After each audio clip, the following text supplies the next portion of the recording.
François Hollande l'a précisé dans le débat, il n'y aura à aucun moment une loi visant à permettre que dans les cantines, il y ait de la viande halal au repas. Bah, je trouve ça normal. Enfin, C'est légitime, parce que dès lors qu'il y a service public, il y a laïcité. Même si c'est pas toujours respecté, on interdit quand même de mettre en évidence les objets à appartenance religieuse, croix, main de Fatma, etc. On a interdit la burqa. On va instaurer donc dans la Constitution la loi d'Aristide Briand de 1905 de séparation de l'Église et de l'État. Donc, il n'y a pas d'inquiétude forcément à avoir pour ceux qui ont voté Marine Le Pen et qui avaient peur que la gauche instaure quelque chose de complètement scandaleux en autorisant la viande halal. D'ailleurs, moi je trouve ça normal d'interdire une viande qui a été modifiée par des rites, du moment qu'il n'y a pas dans la cantine que des personnes d'origine musulmane. Il est normal de pouvoir manger comme tout le monde, que tout le monde puisse manger comme tout le monde, et justement ça renforce l'anticommunautarisme.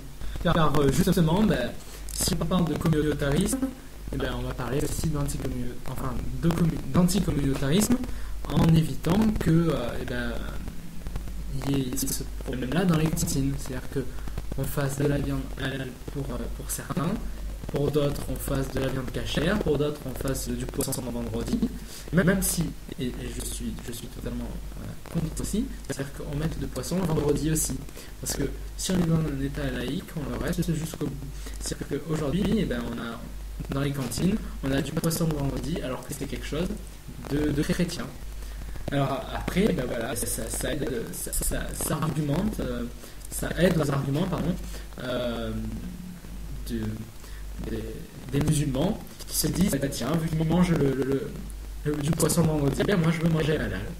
Voilà, on généralise en disant mais de toute façon les étrangers vont instaurer le halal, etc. C'est quelque chose de religieux. Or, comme tu viens de le dire, on l'a déjà. Le truc religieux dans les cantines, on l'a déjà.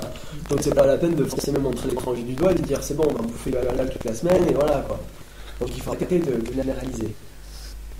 Donc on va quand même conclure sur les politiques mises en œuvre, proposées par les deux candidats. Tu commences avec celle de Nicolas Sarkozy pour ce qui est de l'immigration. Oui, je vais commencer. Donc sur l'immigration, Nicolas Sarkozy il faut se remettre aussi dans le contexte, c'est-à-dire qu'il fallait récupérer certaines voix du FN, a voulu diviser par deux l'arrivée légale des immigrés en France.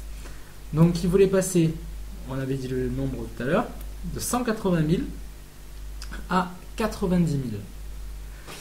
Alors, personnellement, sans vouloir flirter avec le FN, je suis d'accord avec cette réforme-là, parce que on a vraiment un problème sur l'immigration en France. C'est-à-dire que, vu que nous sommes en crise et que on a plus de mal à trouver un travail, si en plus on a regardé dans les 180 000, on a 65 000 étudiants. L'immigration économique. Oui, étudiants.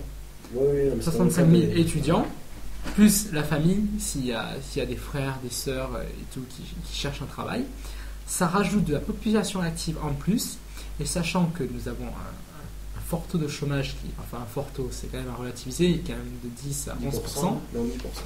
Oui, entre 10 et 11.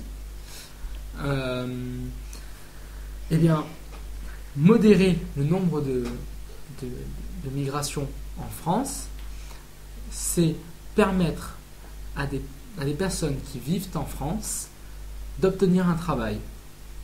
Et ça, c'est essentiel en France. Si nous voulons baisser le nombre de chômage, nous devons baisser le nombre d'entrées en France pour avoir de moins en moins de chômeurs. Parce que un chômeur, c'est jamais bon pour le pays. Parce que avoir un chômeur, c'est-à-dire qu'il faut s'occuper de lui. Donc pour s'occuper de lui, il faut dépenser. Pour dépenser, il faut avoir de l'argent. Et quand on a de l'argent, comme actuellement, on en a relativement peu, et ça engendre des déficits. Alors, mais je dois conclure que François Hollande a été élu président et que je suis du Parti Socialiste.